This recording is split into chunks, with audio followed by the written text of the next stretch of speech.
Episode 29 of Strange Bow Radio. I'm your host, Tobe Johnson. Today's guest is Tommy Cooper out of Erie, Pennsylvania. He works as a auto mechanic by day, and as he, fixes those carburetors, he gets reports, Bigfoot reports. And once in a while, those Bigfoot reports turn into, videos of orbs. And that's what we're going to talk about mostly today, is this amazing footage that he caught on night vision camera of a very close encounter of the orbish kind. But first, I want to thank our sponsor, Feral by Aaron at Etsy.com, shaman-inspired drums, rattles, and smudge fans. And now at Etsy, you can order your own wood watcher. Yes, I have opened up my own Etsy shop.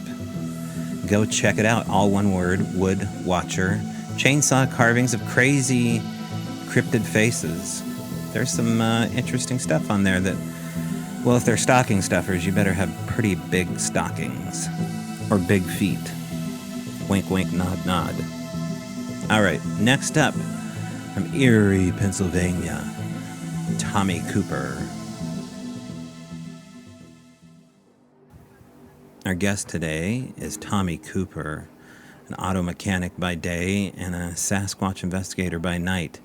Seems like Erie, Pennsylvania, he gets a lot of reports just as a mechanic.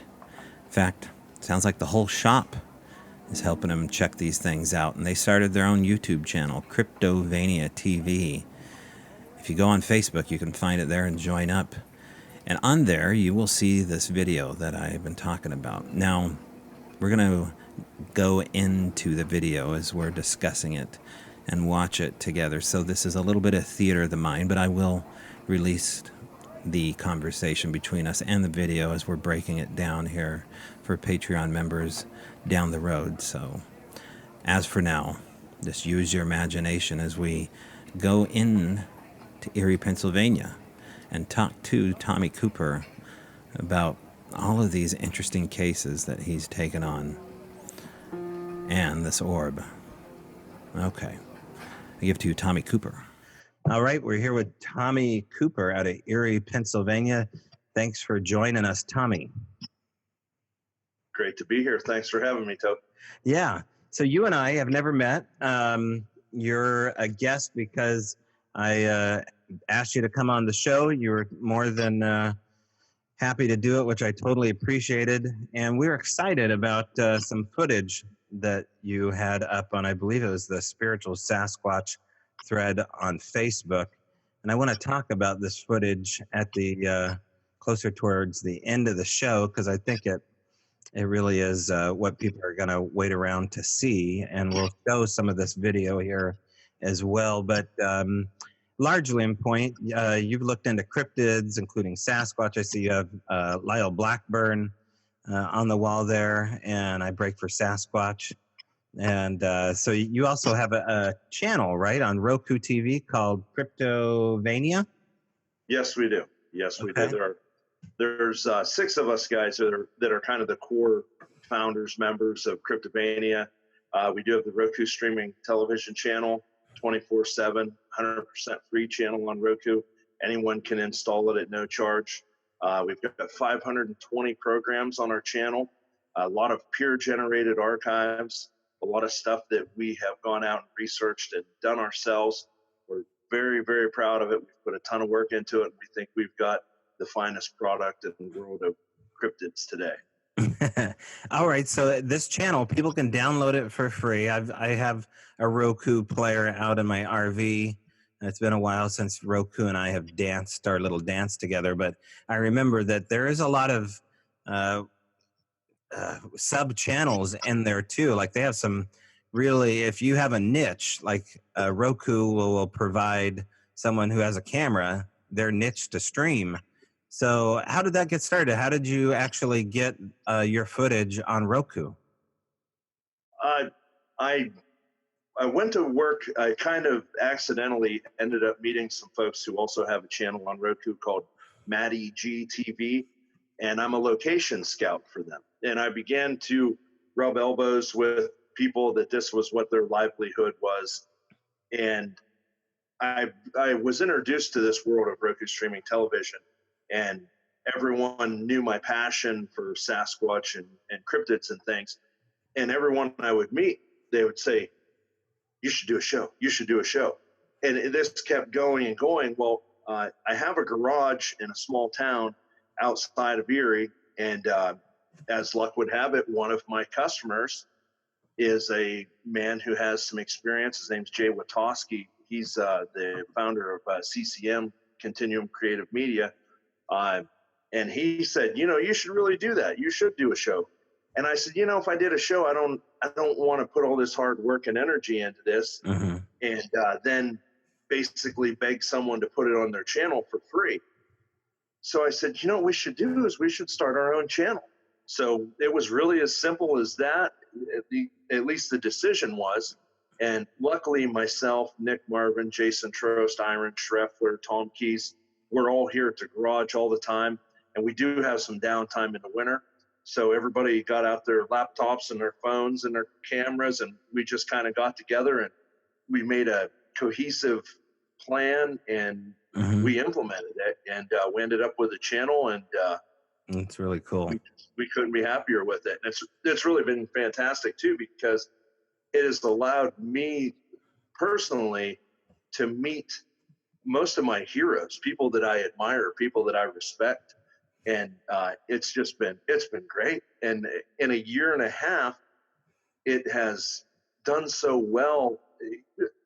Just the thought that 2 weeks ago, I was looking at the statistics for our channel, and we had 6 viewers in Kazakhstan 2 weeks ago. I mean, this is incredible for a kid from a small town working out of his garage in his house. And it's been awesome. And we've got to rub elbows, and that's really what really trips our triggers. We love hanging out, rubbing elbows, and sitting at the cool table with the people that are out there doing research and dedicating their lives to this, and we just love it. It's so nice to have the middleman completely cut out of the fostered dreams of young filmmakers like yourself.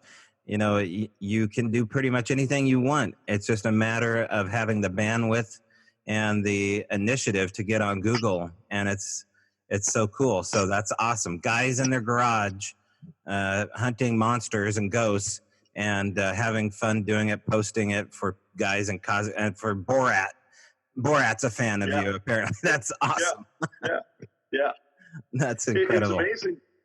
It's amazing when I meet someone who is just on top of the mountain. To me, they're the pinnacle of a crypto researcher, and they tell me that, oh yeah, I watch Cryptovania. You've got some great stuff on there. I really like it. It blows my mind to hear people of this stature say things like that, especially when it's an idea that was really incubated with a bunch of guys standing around talking to each other, a bunch of group of friends. And said, let's do it, man. Let's just do it. Let's do it. And we did it. And so far, so good. And the future is looking great.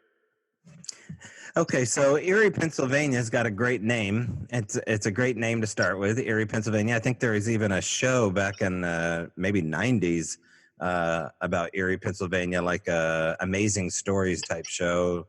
It was like a Before Stranger Things kind of deal. But you grew up on the East Coast in Pennsylvania, is that right? Yes, I'm born and raised the same place I've always been. I'm on the northern edge of the Allegheny National Forest. I'm just south of Erie. We're surrounded by swamps, game lands. There's so much game land around here because the population is quite sparse here, and there's so much game land. And I'm on some private leases that you can get on very reasonably. And I know everyone around here, and we've got access to private ground, and we have more acres to stomp than we could ever possibly go walk through. It's incredible. And when we have people in, because when we do our main show, Cryptovania, we bring researchers in-house, and we'll spend a couple of days with them. And I've been told time and time again, we'll load up in the trucks and we'll head out to our research area to go get some out in the woods footage. And every time they're blown away, they're like, man, I got to drive 45 minutes to get to my research area. Yours is basically across the road. It's great. I have 1,000 acres available to me that I'm leased onto, that from where I'm sitting right now, I could throw a stone and land it on it. And it's a hot area too. It's just great. So Allegheny National Forest has a reputation. Can you tell us a little bit about the reputation of Allegheny? Yes, Allegheny the name Allegheny harkens back to an Indian word, Native American word, which basically means giants. And in this area here where we are at specifically, not only do we have Sasquatch, not only do we have Dogman, but we have giant Indian mounds, or whatever moniker you would like to give to them, but giant mounds, earthworks. We have oil pits all over Oil Creek, which runs through the area. These oil pits, the Senecas say that they have no history of ever building them. These oil pits were there when the Senecas got here. We believe they were built by giants. There's all kinds of diggings where 9-foot giants have been found. They've got the copper helmets on, the giant swords. But yet all this stuff ends up at the Smithsonian. It all disappears, as it always does. But the newspaper articles are there. The stories are there. The eyewitness encounters. I've even had people tell me that they found a chamber while they were helping. I can't really say too much about it, but they were in a construction job, and they found an underground chamber. And, of course, it was cleaned out, hushed up, buried, destroyed, whatever. And this is just all around here. And it sounds like it's folklore, and it sounds like it's, oh, come on, man, that's awful hard to believe. But you hear it again and again and again, and you start looking with your eyes open. And I found out there's a giant earth mound, which is literally, again, a quarter mile from where I am at right now. These things are all around. These oil pits, I could take you to them right now. They're all over the place. And it's such a cool area to be. We're very fortunate in that regard. Describe these oil pits. Do you mean like a tar pit, like a La Brea tar pit? Well, what it is, in Northwest Pennsylvania is where the oil industry started at. The first drilled oil well was in Titusville, Pennsylvania. There's a creek that runs through this area. It's called Oil Creek, and oil will seep out of the ground and will actually come down on the top of the water because there's so much oil under the ground here. Well, there were these wooden timbers that lined these pits that hooked onto Oil Creek and created backwaters, and the oil would come inside these backwaters, and then it could be skimmed off, or no one really knows for sure what was done, how it was done. But the oil would come into these backwaters, into these pits that had timbers on the edges of them, and then the oil could be collected for whatever purpose. These timbers, oil on wood will preserve the wood for incredible amounts of time.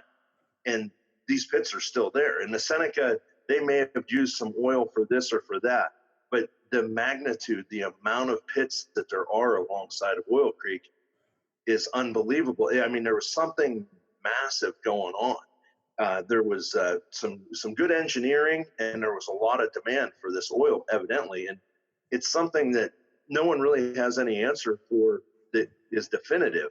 But there was definitely a demand, because there's definitely hundreds, if not thousands, of these pits. And if the Senecas didn't build them and they were here before the Seneca Indians were, then you tell me who did put them there. But I guarantee you that they're there. I could take you to them right now. They're all over the place. It's just one more mysterious, enigmatic thing about this area. It makes it such a great place to be for this field. What about the mounds? You're talking about these, not burial mounds, but earth mounds. Are they in particular shapes that you kind of recognize, like out of the Ohio Serpent Mound kind of deal, or what? The one that comes to mind that's close by me, we're trying to figure out. We want to hit it with a drone. We'd like to go over with a drone, and so we can get a better idea of what the shape is and what the alignment of it is. But it's an interesting thing. We actually have a show on our channel about it, and there are indeed people buried there with tombstones who were veterans of, the War of 1812 or the Civil War or whatever. And then there's also Native Americans buried on this mound. And we remarked to the fact that what a beautiful idea that was. If you wanted to have something that would be preserved for a long, long time, if not forever, you could bury white people on it, who were veterans especially. You could bury Native Americans there, all this sort of thing. And once they're there, there's no way anybody's going to touch it. There's no way it's going to be dug into or anything. So who knows what might be under that? There could be giants in this mound as well. And it's in this fertile valley that's it sticks out so bad. It's unbelievable. And it's right there in plain sight. And it gets, again, almost no attention. It's always been there, and it hardly ever gets caught. You go back in the newspapers, you'll find articles about it from a long time ago, and the whole thing just makes no sense. And what it means, I really don't know. But just like so many other things, even if I don't know what it is, I know it's there. What's the culture like in the town you live in? It's a smaller town, but you have the outer city all around you, I'm sure. Are you a curious bunch as far as all these phenomena, or do people keep a closed mouth about it? Well, we have the benefit of being well known in the community. Mm-hmm. And so if a story is going to get told to anyone, it's going to be to us, the guys at Cryptovania. So that's really cool. And the local people and the semi-local people, we have a reputation that we're trustworthy. So therefore, really, I'd have to say we get the most amazing stories. And I'm always sworn that don't you ever put my name with this, or don't say where this was exactly. But I get the most amazing stories. One of my favorites was a guy who I knew this, and it wasn't my business, but this guy was actually growing marijuana in the woods, and he was tending it at night. So he was engaging in highly illegal activity, and he had a face-to-face with a Sasquatch, he and his partner, and they were armed to the teeth and everything, and he was so scared that they never even thought to pull their guns. My favorite part about it was he was telling the story. 3 days later, he started crying while he's telling the story. So there's this rough, tough guy that's engaged in nefarious activity, and he's crying, telling his story. People aren't going to make this up. This is not, someone's not going to LARP something like that. And it just, they stand to gain nothing. Mm-hmm. Did you say LARP? Yes. Like live action role play? Yeah, they're not going to LARP a Sasquatch. I've never heard that term associated with hoaxing before. I like that. You're a LARPer. That's cool. And I've had the, sorry to interrupt, I've had the tearful confession before from a bow hunter, actually. And there's nothing like interviewing a witness. And I'll ask you about that. When when you become the ear for the voice in the town, you kind of become the town therapist. What's that role been like for you to assume incredibly personal stuff that especially guys don't want to talk about? It's been fantastic. And I think Cryptovania has been nothing but positive for the entire community of locals and the Bigfoot community at large. It would be very easy to just keep this stuff inside, and it's no good.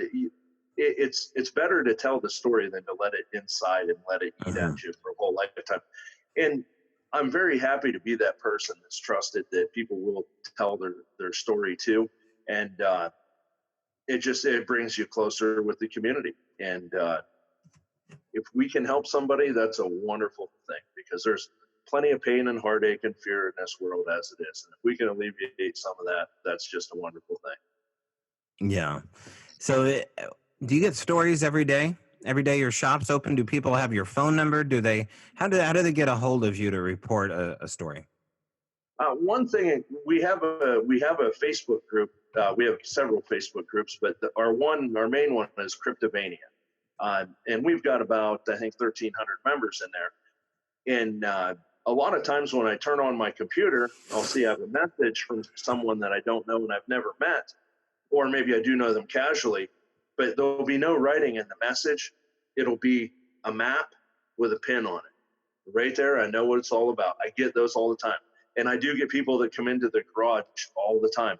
I average about 3 sightings a week that I get told. And so I'm well over 400, I feel, at this point. I've honestly been told so many that I don't even think I can remember them all now. But it's everything from something that would be more mundane to, and there it was right in my face and it roared at me in all points in between. And some of them are quite old, and some of them are yesterday or last night. You just never know. And it really keeps the spice in life, because you never know what story is going to come in the door or into the computer next. Right. Yeah, no, that's amazing. So people can get a hold of you through your Facebook group. The locals there, they kind of already know about you, so they kind of reach out to you as a neighbor and as a confidant, Sure. and they make a report. They put a pin in a map, and they report typically what? Well, I'm trying to think of what I would call the average report. The ones that really thrill me are, well, here's a prime example. I have a teenage daughter. Her and I had gone to the store one night, and we go in and we're just walking in. Immediately, a person catches me, and they say, "Hey, hold on. I've got something on my phone you've got to see." And they have a security camera picture of a Sasquatch in a sawmill yard. And he's showing me this picture on his telephone. And while he's showing me that, someone else comes over and they're like, "Hey, I've been waiting to see you. I've got to tell you about what happened." So, and my daughter's just sitting there, teenage daughter, rolling her eyes. She's like, "Oh my gosh, Dad, yeah, I can't go anywhere with you. You can't go anywhere." But back to what the typical report is, I get a lot of road crossings. I've experienced a lot of road crossings. It's pretty rural for a long ways around here. So road crossings are probably the best encounter and the most common one. Mm-hmm. And then you get the hunters, a lot of the hunting stories like you were talking about. And there's a lot of logging and things like that. But the loggers, we really don't get a lot of stories from. And so I would say it's mostly hunting, fishing, and road crossings are the most common. And most commonly, it's Sasquatch. This is primarily the reports you're taking. Yes. You're getting primarily Bigfoot reports. What Yes. about other cryptids? Do you guys follow up on other cryptids as well? And what kind of other cryptids do you? Yeah, you get a hold of us and say you want us to come. We're coming, brother, because we want to be there. We want to see what's going on, and we'd like to help if we can. Dogman, I do get Dogman reports.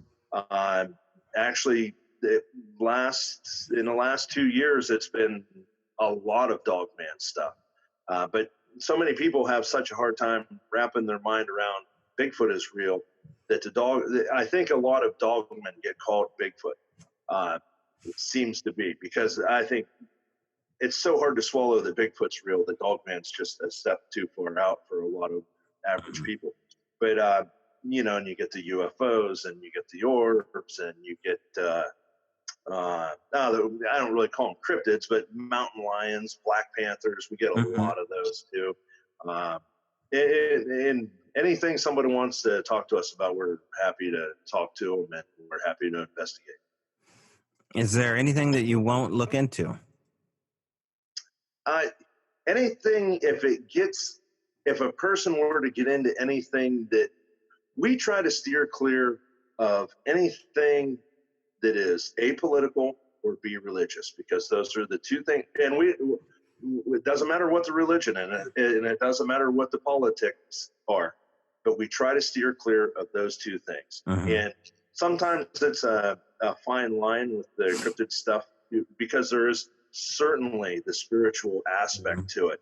And we're not denying that, but we also don't want to alienate anyone by defining what our belief set is and all that sort of thing. So therefore, out of respect to everyone who may be participating in our stuff, we just try to avoid that end of it. again, not to deny the reality of the spirituality of it and all that sort of thing. All of us have tremendous respect for that, but it's just not our thing. So we steer clear of it to the best of our ability. Yeah, a wise move. What about as far as the phenomena is concerned? Someone makes a report of something that sounds like it's incredibly dark. Do you guys go right in head first and check out the nature of it? I have to say, actually, we do usually. Mhm. Yeah. If someone would go through all the trouble to contact us Mhm. and they're not more than a few hours away, we're going to come because we respect and appreciate the step they've taken to contact us. Right. So, and we're almost like a rapid response team on anything that happens, say within an hour from where we are. I've had people call me and we've been there like literally. We're leaving in 10 minutes and we're on our way. What's one of the oddest cases that you've looked into? Probably one of the oddest ones is actually an event that I was at. Myself, Nick Marvin, and our dear friend that passed away, Rich Elslager. We actually went out one night, and we were in way back in a hayfield. It was kind of a long rectangular hayfield, and we were back in the corner of it, and there was an old, what they call a sugar shack. It's an old tin building where people would make maple syrup at, and it was dilapidated and it wasn't being used or anything. But it was a tin building. Well, we're back there in this field, and we had hit several spots that night, and there was a storm rolling in, so we had to keep going lower and lower, trying to avoid the wind because the wind was messing up what we were doing. So we were in there, and we were about ready to call it a night. And I said, let me throw a couple of vocalizations out here before we go. So I did a vocalization, and immediately it sounded like a robin was chirping at us to our left. And I said to Nick, I was like, how about that, man? That's pretty wild. He goes, yeah, I was thinking the same thing. I was like, let me throw another vocalization. I throw another vocalization, and in the woods, we get hundreds of red lights coming out of the woods, like just lights manifesting all through the woods. And we're standing there trying to figure out what are we looking at. And then we start getting a smashing off the side of the tin shed that was the old sugar house. And we hung in there like troopers. We stayed there. But, this was kind of on a whim thing. I mean, we didn't have a camera with us. We didn't have a light with us. We were just three knuckleheads out goofing around one night doing what we do, which is going out and yelling for Sasquatch and stuff. And we had all this success and all these lights in the woods and everything. And there we stood. We couldn't record it or really document it other than give our firsthand account. And it was really intense. The lights, the amount of lights was just incredible. And what they were, again, I have no idea. The tin shed, we went back and we found it looked like a giant handprint smashed and dented into the side of the shed. I took pictures of that, of course, because the next time and every time thereafter when I go there, I'll have a camera. But that was one of the weirder ones. I've never had missing time that I'm aware of. I get, the feeling of I need to get out of here. Sometimes I'll get that. But really, as far as a manifestation of anything, the colored lights really seem to be the weirdest thing that we encounter regularly. Yeah, we're going to talk more about those lights, and I'm curious about not only your video, but your opinion of the red lights and the video you have here. We're here today, of course, with my special guest, Tommy Cooper of Cryptovania TV. You can find him on Facebook and Roku. We're going to take a short break here, Tommy. We're going to come back and show this video, though. So I'm excited to be able to air that. And, of course, you don't mind if I air it, do you? How about it? Happy to have you here. Okay. All right. We'll be right back, folks. All right. So I'm going to just leave it recording here for a second. All right, okay, let's start recording here again. I'm going to have us back on here in 3, 2, 1. All right. We're back with Tommy Cooper Thanks again for joining us, Tommy. Sure. So the lights, we spoke a little bit about the red lights that you saw. You saw hundreds of these red lights start to illuminate, and then immediately what seemed like Sasquatch interaction on or near you. In fact, I think you even said you saw a handprint. So one of our theories out of Washington here, in particular, the cabin where we seem to have interaction in our backyard, is that the lights are somehow connected to the phenomena, for better or for worse. We don't know the nature of the relationship, but maybe there's an exact relationship to it all. I know that Joe Hauser, who owns the Montana Vortex, has some incredible footage of actually asking a Sasquatch to show its true form, and then videos that night of an orb turning into a Sasquatch. So maybe that's the case. I don't know. It hasn't been proven to me, but when I wandered onto Facebook and I saw your video, it's one of the most compelling pieces of footage, to the point where I'll just be a straight shooter. It was either a hoax or it was the real thing. There was no ambiguity to any of it. It wasn't a mistake. It wasn't the moon. It wasn't lens flare. So before we show this footage here, describe the moment, how you even shot this footage and what you shot it with. Let me give you the setup to this, because this is such a chain of coincidences. You're going to love this. Okay. I'm at work one day at my humble garage, and an older gentleman comes in, and I've never seen this guy before. I don't know this man. And he comes in, and he says, "Are you Tommy Cooper?" I said, "Yes, I am." He leans over the counter and gets real close to me. He says, "Do you believe in Sasquatch?" And I said, "Well, yes, I do." He goes, "Well, I have something I'd like to show you." And I said, "Well, I'd love to see it." He said, "Can we go somewhere and be alone?" I said, "Yes." So we went. He has a game camera picture of what I think looks an awful lot like Sasquatch on all fours. Some people think it looks like a bear. I think it looks like it's knuckle walking, et cetera, et cetera. But he has this picture, and he's pretty weirded out by it. Well, he doesn't even live, he's probably an hour away. For whatever reason, he always comes to this certain store, and that's where he got his picture developed. After he gets his picture developed, he's standing there looking at it. The security guard comes up to him. He said, "What's that?" He goes, "I don't know. It looks like a Sasquatch." The security guard said, "It sure does." He said, "You need to go talk to Tommy Cooper right now." And the guy drove out, and that was the first time I met him. Well, he had his game camera set up in the woods, and it was stolen. He has a lot of land. Well, his game camera was stolen. So he thought. 6 months later, he's in the same woods. There's a pile of leaves. He kicks the pile of leaves. There's his game camera under the leaves with the straps had been untied and it had been moved. And lo and behold, that's the picture that was on the card that was in the camera. So he and I have become pretty close friends now. We're spending a lot of time together, and he wants no publicity or anything. And he's got me sworn to secrecy 10 different ways, that I'll never reveal who he is or where he is. But I go to his place an awful lot. Well, he and I were at his pond, and he has this pavilion at his pond. And I got there before it got dark, and I went and I had walked the perimeter of his pond, foolishly, I might add, before we did anything. And I was looking for tracks. Now, yes, I did find a couple of tracks that were all right.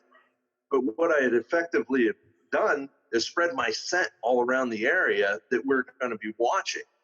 So we're hanging out in, I've got my night vision out. It's Bushnell Digital Night Vision. And I'm just scanning back and forth. And he and I are sitting there talking. It's just a normal night. We didn't want to do anything out of the ordinary. And I was waiting because I was so sure. This area is so hot. The guy has so many stories and so many things have happened. And I was just waiting. I was sure that he was going to come up to the edge of that pond, and I'm going back and forth with Bushnell the whole night. And we'd been there probably 3 hours or so, 2 or 3 hours. And I think what I had done was I had parked my vehicle in the wide open. I had spread my scent all over the area. There was not a chance in the world that they were going to come down the power line. There wasn't a chance in the world they were going to come up to the pond. I think I had spooked them. So as I'm scanning back and forth, I catch that orb in my night vision. And my friend is right beside me. He doesn't even see it. and I catch it in the night vision. It's only visible in the night vision. And against every urge in my body, I just stay on it. And I'm like, what in the heck is that? And I just followed it, and it hung there, and it hung there. I mean, I didn't know if it was going to hang there. I didn't know if it was going to come at us. I didn't know if it was going to, who knows? I'm no orb expert, but I just stayed with it, and it moved around, and I followed it, and then it dissipates into the grass. And it's like I think it's 1 minute and 40 seconds. And again, my friend is right beside me. He never saw a thing. And as luck would have it, he has a pavilion against this pond. I had my elbows sat, so I had a pretty solid base. And so I didn't have too much wiggling around with the camera. And I just watched it go off, and I just thought, wow, I wonder what that was. A common theme. Wonder what that was. And your friend's sitting right beside you. He can't see anything. He never saw one bit of it. Mm-hmm. I'll tell you my dirty secret too. He still doesn't know that I captured that video because I didn't tell him. And I'll tell you why I didn't tell him. I do this a lot when we're out in the field. When strange, weird, crazy things happen, a lot of times I won't make mention of it because I'm afraid that I'm going to either lose my research partner or I'm going to lose my area. And I don't want to do either one of those. So sometimes I just don't say. So as you're watching this, you're so self-composed that he couldn't figure out that something incredible was in your viewfinder? You know, I get scared all the time. Mm-hmm. I get terrified from time to time. For whatever reason, this event, it didn't scare me. There's no way it was more than 15 foot away. I would guess it was probably 10 to 12 foot away. But for whatever reason, it just didn't seem. I personally, like, if I were to go to the more far outside of it, I think I followed the area with my scent, and I think that somehow whatever life force we're looking for or whatever, I think it had become that orb, and it had come in on us to see who I was and what we were about. And I think it was observing us the same way we were trying to observe it. And it doesn't make a lot of sense, but that's the most sensible thing I can come up with. But it did not seem threatening. It didn't seem threatening or intimidating. It was just kind of there. And then it just kind of went. Wow. It's incredible. It's incredible footage. There's a lot of okay and a lot of really bad footage. But this is, like you said, really up close. It's over 1 minute long. It's very solid. I even thought it was a FLIR because it's so crisp in the corners. You can really see what would look like the hot area. But how big do you think this object was? I would say maybe object's the bad word. How big do you think this light being was? Like the rubber kickballs from elementary school, like bigger than a basketball. I would say bigger than, like, maybe slightly smaller than a medicine ball, maybe. About that size. Did you ever peek out from your viewfinder to see? No, I was so afraid I'd lose the shot that I would not come away from that camera, because there was just whatever this anomaly is and was. I knew that was not something that is often caught on film. I was actually overjoyed that I had the presence of mind to start recording, and I surprised the rest of the guys at Cryptovania when I started telling them the story, and they said, "Did you record it?" I said, "Yeah, I did. I got it recorded." And they're like, "Really?" And so that was cool. But yeah, it was one of the stranger things I've encountered, for sure. Okay, let's get to it here. I'm going to share this, hit the share button here, and then we'll go to look at my computer screen here, and let's show the audience here what we're talking about. I'm going to open up your Cryptovania channel here on Facebook, close this out, bring this over, and hopefully this will work here. I think it will. I just want to make sure we're cooking with gas. And I go up here. And I think I can open this up a little bit more. There we go. Okay, good deal. And I think I can even do this. Oh, is it going to be over there? Let's try that again. Okay, well, it's going to be a smaller view here, but we can still look. Now, describe what we're seeing here. I happen to catch it as I'm scanning left to right with the digital night vision, and I find this glow. It's probably 12 foot up, maybe, and I just find this glowing object or being or whatever it is. There we go. There's a larger view. Let's do larger. I want people to really see this. And I train in on it, and I'm sitting there, of course, the logical things you're thinking, is there a balloon in that tree? Is there something in that tree? Is it something I didn't realize was there? And it starts moving left and right, doing the sway back and forth. And that really isn't telling a lot. But then at the one point, it starts bouncing up and down while it goes left or right really quickly. And then at that point, I knew that this wasn't something average or normal. And I just thought, boy, I don't know what this is, but I just need to stay on it. Yeah. Okay, we'll watch the whole video here and we'll come back to it. It's pretty incredible. And it's touching down, and then you lose it right there. Yep, the object on the right hand side, the up and down object there, that's actually one of the beams of the pavilion I was in. Okay, it goes behind the beam and it's gone.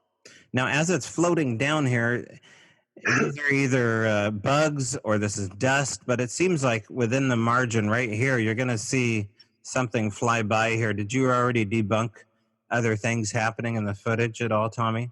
No, I have not. Okay. Bugs would be entirely possible, and so would whatever else.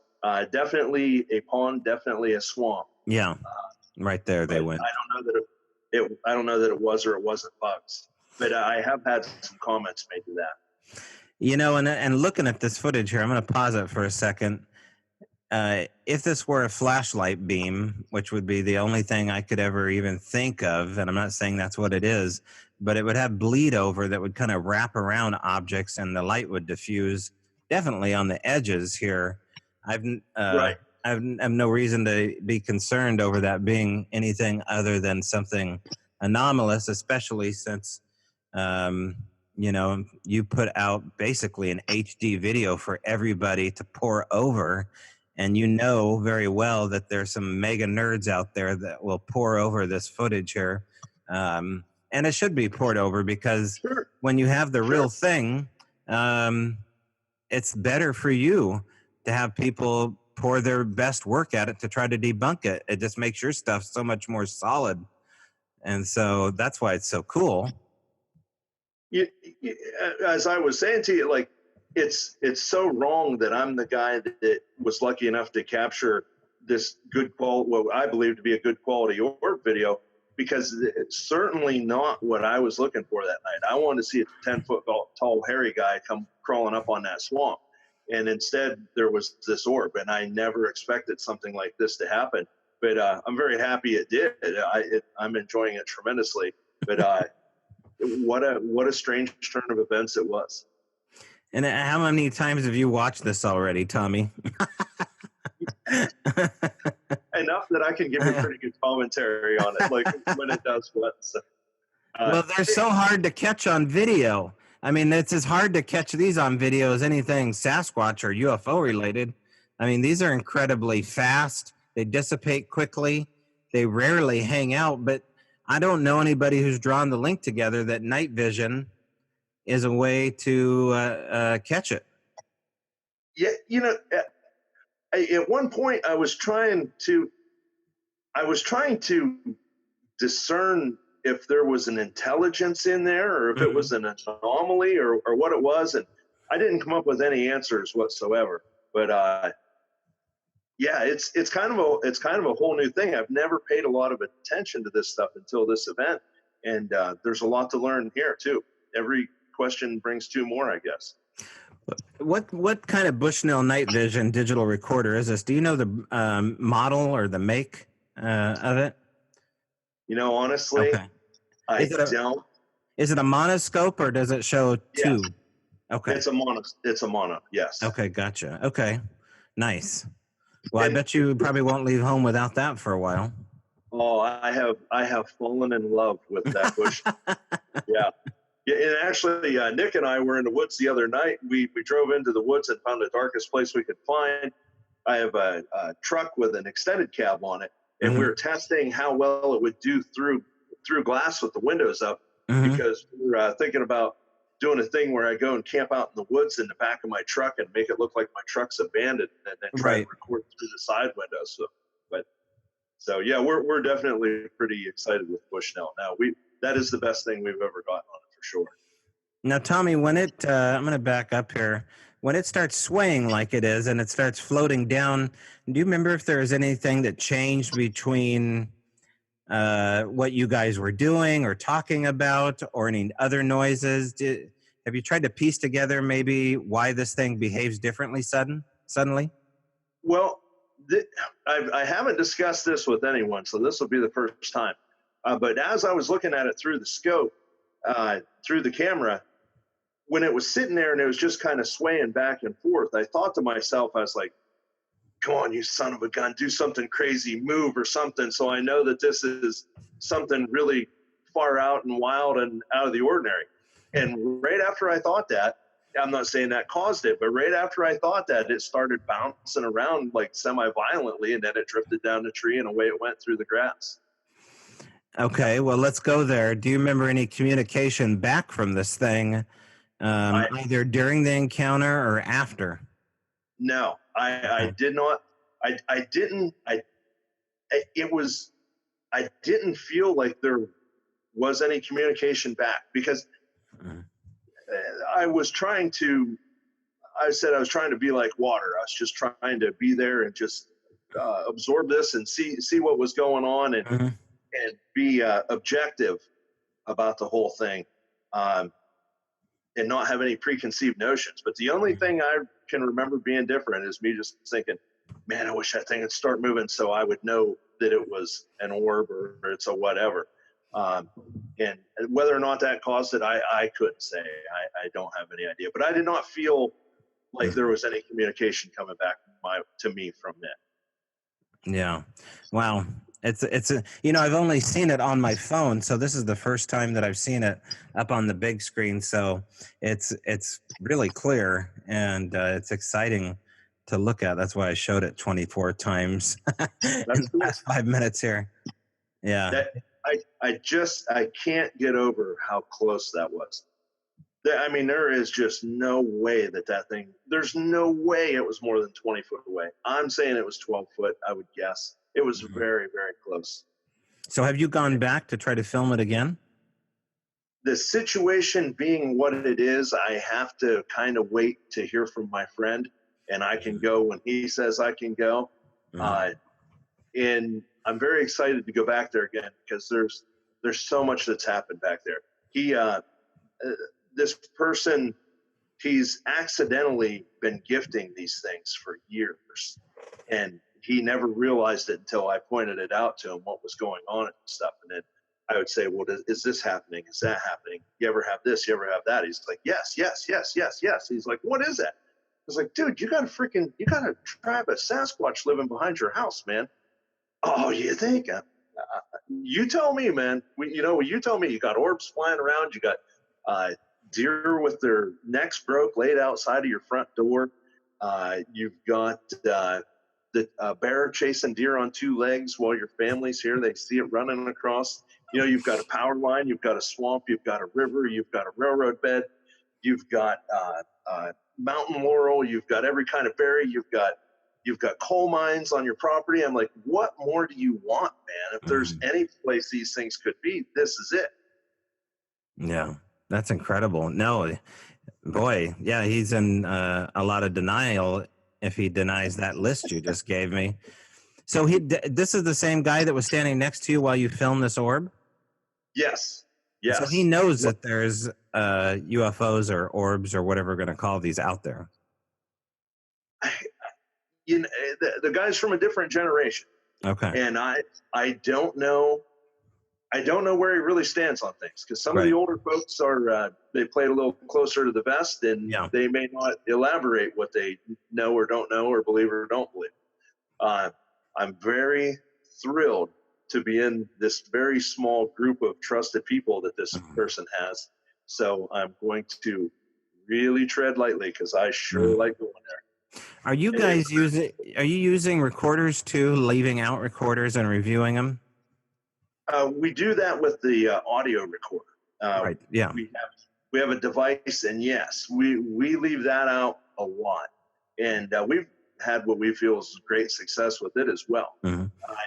Honestly, where we're at, I think Pennsylvania is one of the best places you could possibly be in. I couldn't imagine it being much better. You can really pick a direction and go and find something. And it's more uncommon for us to leave the recorder out and get nothing or very little than it is to put it out and get something tremendous. We get a lot of tremendous audio. And unfortunately, audio is usually very inconclusive to most people, but that's okay. We're not doing it for other people. We're doing it for ourselves because this is what we like. What kind of sounds do you get that don't exactly fit the nature around the recorder, i.e., sounds that are completely anomalous, that don't fit into the situation you're looking for? Do you get any sounds like that? The holy grail of what we're looking for on audio we have not gotten, and that is samurai chatter. We want samurai chatter. Specifically, I want samurai chatter. I haven't gotten that yet, but we have gotten the Ohio howl type of vocalizations. We've got the whoops. We've got the tree knocks. We've got like a tree knock off of a metal guardrail, and it just, when you listen to it, I mean, you about jump out of your skin the first time you hear it because you're listening, and bam, it's so loud. But the nice thing about that particular incident is, again, that was a customer at the garage. He come in and he described to me exactly where this place was. And he said, there was one standing beside the road and, it dropped down over the bank. Well, a week and a half later, he saw the same one or another one in the same spot on the other side of the road. And we're coming over with the recorder. And so we put the recorder out and we got a lot of good sounds in there. And it was in a valley, so the acoustics were fantastic. But the thing on the guardrail, it literally sounded like somebody smacked a steel guardrail with a piece of pipe. It was so hard, so powerful. And the recorder, honestly, was 5 foot off of the road that night. We had left it right beside the guardrail. And with the audio recorder, this is probably the most craziest thing with it. We'll take that sucker out and we'll set that thing in the swamp. And it'll start recording. You'll hear us putting it together, and then we'll say, we're at Granny Swamp, and it's January 19th or whatever. And then we walk away. I couldn't tell you how many times within 10 minutes of us leaving the recorder, you hear bipedal walking come to the recorder. Even when we put it out at night, we put it out under complete darkness, and these things come right to the recorder. It's a camouflage tube. It's been descented. I mean, anything you can do to it, we've done to it to try to make it more stealth. Within 10 minutes, here comes something walking, and then you hear the tapping on the case of it and stuff. You can't outdo these guys or these things or whatever your belief is. It's amazing how they know where these electronic devices are. I have no idea, but I'm absolutely positive they know where these electronic devices are. You can't hide them. Is there anyone on your team that had any kind of telepathy involved with any of these cryptids? Yes. One of our members of my team, he and I were out together, and he experienced mind speak. And it was a pretty unnerving experience for him. He did not enjoy it. And another night, me and one of the guys were out, same individual, and we were in a hot area where we were being called out because it was like almost like a habituation place. And we were out there, and we had set up some cameras and things like that. And we were getting activity. We had movement on our left. We had movement on our right. We had movement in front of us, and then we had a vocalization in front of us. And we're in the zone, man. We're locked in. We could hear a mouse squeak. And all of a sudden, my partner, he starts stumbling around in the leaf litter, real noisily walking around like just he doesn't always. I looked at him. I said, what? I hit him. I hit him in the shoulder. I said, what are you doing? He's like, huh? And I said, what are you doing? And he said, what? I said, will you quit moving? Oh, all right. Well, there was no more activity. Well, later on that night, we were hanging out. We were having a martini and discussing the day's events and things. And I said to him, I said, man, I was like, what were you thinking when we had all that activity around us? And he said, man, don't mess with me. He's like, I'm telling you, there's an hour from tonight that I can't remember any of it. He said, tell me exactly what happened. He does not remember one bit of it. Yeah. Yeah. So that was pretty cool. I had to forgive him for that.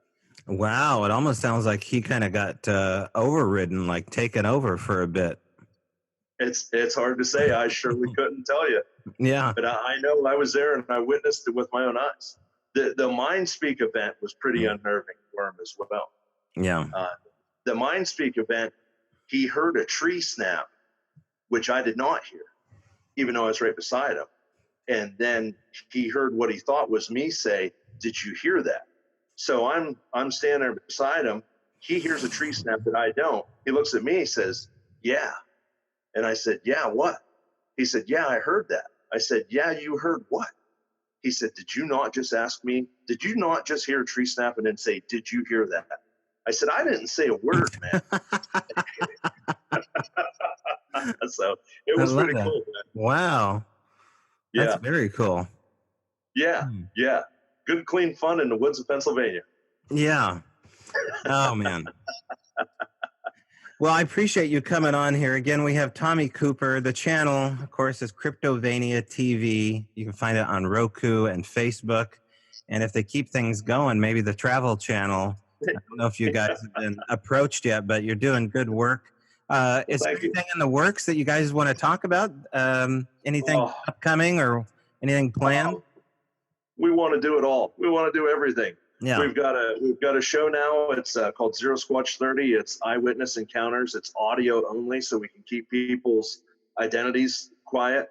That's doing very well. We have Cryptovania season 2's coming out. We have Three Beers at Ray's, which is our podcast that we do via Skype. I mean, we keep getting to meet cool people like yourself, and we keep getting to sit at the table with the cool kids, and we're just loving it. And we love the research. We love the subject, and we love being in the woods. Again, thank you, Tommy, for coming on this show. And that video is available at Cryptovania TV. I think I even reposted it up on the Strange Brow Radio website there, and I'll put another link in when I post this episode. And as I said, our conversation will post the whole video, the back and forth of Tommy and I discussing it in detail, so you can follow along. And that will be for the Patreon members coming up soon, I promise. All right, this is your last week to get a ticket for the William Becker Psychic class in Cottage Grove, Oregon. You can find those tickets at Paranormal Insights. That's William Becker's personal website there. And the tickets themselves, I believe, are through brownpapertickets.com. That is going to be on August 9th from about 6:30 till the wee hours, because after the psychic class in Cottage Grove, Oregon at 657 East Main Street in Cottage Grove, we're going to go searching for portals. That's right. For $5, you can follow me and a group up into a known hotspot where we get a lot of interesting stuff happen, including these possible portals. And what does that look like? Well, your guess is as good as mine. It seems as though they can change size, shape, and duration and location at any given time. And that's where these interesting things happen, like orbs and apparitions and possibly UFOs and aliens and Sasquatch.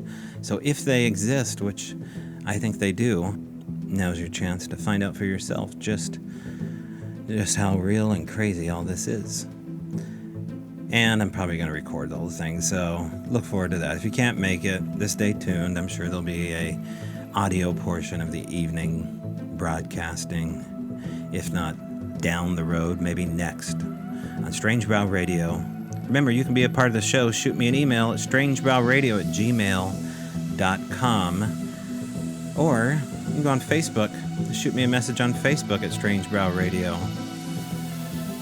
All right, thank you again. And it is hot. It's very hot. I'm going to go cool off right now. It's about 85 degrees outside. Yikes. Take care, folks. And I will see you in the trees. Or maybe the swimming pool.